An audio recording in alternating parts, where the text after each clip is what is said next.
বুঝাই সুদমারণী পয়েন্ট আমার ভিডিও যাতে দেখেন আর তারা যে আমার এফআইআর করে কেস করে তাতে আমি জেলর খাইতে আমি বাইক আছে কিন্তু সুদমারণী পয়েন্ট তোরা ওখানে কইয়া তোমরা হুজাই কিতা চলে তোমরা দেখো না ওরে দিন তোর বাচ্চাই তোমরা হুজাই কিতা চলে এই যে জজ ব্লগে আছে আর এই যে পিটি মামি না আরো সে নাকি যে সুদমারণী বুয়া বুড়ি কইবা আছেন যে বাইতে যে হুজাই মানুষ যাতে দেখুন আমার ভিডিওটা কিতা বিচারেন পেপে সরে শেয়ার মারি দিবা আমি ওখানে কইমু যে সুদমারণী পয়েন্ট কই হুজাই সুদমারণী হয়তো দুইশ একজনে করছে কিন্তু সারা ডিস্ট্রিক্টর মানুষ তুলিয়া এত বাজে ভাষায় গালি দিছে এই মানুষটা তার গড় হইল গিয়া বরাকবালি করিমগঞ্জ ডিস্ট্রিক্ট বদরপুর কিন্তু এত বাজে ভাষায় সারা ডিস্ট্রিক্টর মানুষ তুলিয়া গালি দেওয়া কোনো সময় এটা মানিয়ে নেওয়া জানা বাই অকল আপনারা সারায় প্রতিবাদ করেন যত সময় পর্যন্ত এই ছেলেটা ইয়া সোশ্যাল মিডিয়াত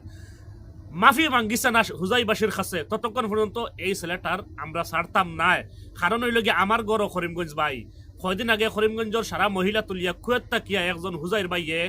বাজে ভাষা ইউজ করছিল আমরা কয়েকজনে প্রতিবাদ করছি এবং আমিও তার লগে ফোনও মাতিছি প্রতিবাদও করছি কিন্তু এই ছেলেটার গড় বরাকবেলিত কিন্তু তা নাই যে তুই আমার বরাকবেলির হুয়া আমি প্রতিবাদ করতাম না ইলা প্রতিবাদকারী আমি নাই যত সময় পর্যন্ত সোশ্যাল মিডিয়ার মধ্যে ইয়া হুজাইবাসীর কাছে মাফ চাইছত না অতক্ষণ পর্যন্ত তোরে ছাড়িয়া দেওয়া যাইতো নাই বা অকল ভিডিও বেশ করে শেয়ার মারো প্রতিবাদ করো প্রতিবাদের ভাষাটা শুদ্ধ রাখিয়া আপনারা প্রতিবাদ করেন হে মাফ চাওয়া লাগবো